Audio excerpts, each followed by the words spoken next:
Police পুলিশে বদমাশা করতেছে আপনারা তালা করে আপনি মহিলা পুলিশ কিছু মহিলা জানা হয়েছে তালা করে আমরা করে চেক করবো না সরা কিশোরকে দেরিতেছে বেচা নিজেরা প্রতিনিধি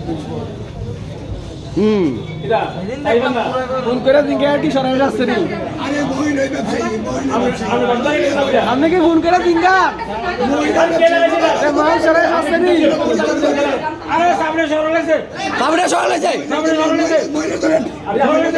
আমরা একবার একটা সরলেছে এটা খুলেন না এটা খুলেন না এটা খুলেন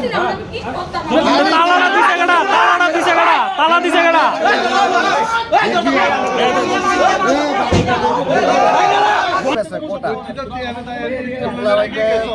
কোটা বিক্রি করে কোটা বিক্রি করে আজকে দেন কত বড় বিল্ডিং তুলছে 4 তলা তুলে লাইছে এর নাম কিটা? এর নাম রাজীব দত্ত।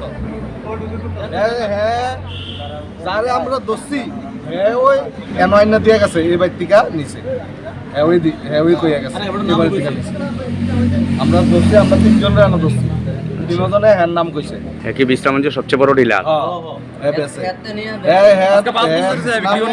একবার না আরো কতবার কমপ্লেন হয়েছে থানার ভিতরে।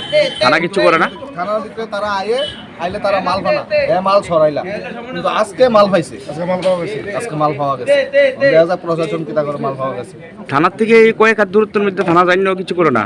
থানার স্টাফ তো কিন্তু আইলে তো হ্যাঁ মাল ছড়াইলা আজকে বলে মাল পাইছে না, 3টা বলে পাইছে হবে খালি বোতল, এও কইতাছে খালি বোতল 3টা। লোক আছে আমরা ভিতরে পোলাবাইন আছে তো আপনারা কি সবাই বিশ্রামঞ্চ বাজারে? আমি বাজারে আসলাম আর কি, তো আমার পরে এদিকে অনেক হইস হইতাছে।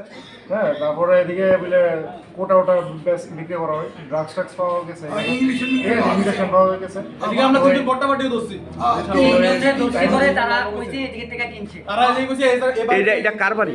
এটা রাজু দত্ত। অনেকদিন ধরে এদিকে ব্যবসা নাম রাজীব দত্ত। আজকে ধরে অনেকদিন ধরে 10 বছর ধরে ব্যবসা করতেছে। নাম কি তার? আগে ওয়ার্নিং দেওয়া হইছে, কোনো ওয়ার্নিং দেওয়া হচ্ছে না। রাজীব দত্ত। রাজীব দত্ত। আচ্ছা একই আগে ওয়ার্নিং দেওয়া হইছে, ওয়ার্নিং মানছে না, আবার এসে তারা হ্যাঁ মেইন ডিলার বিশ্রামঞ্জের। হ্যাঁ যে তিনজন ধরা হয়েছে, যে তিনজনকে ধরা হয়েছে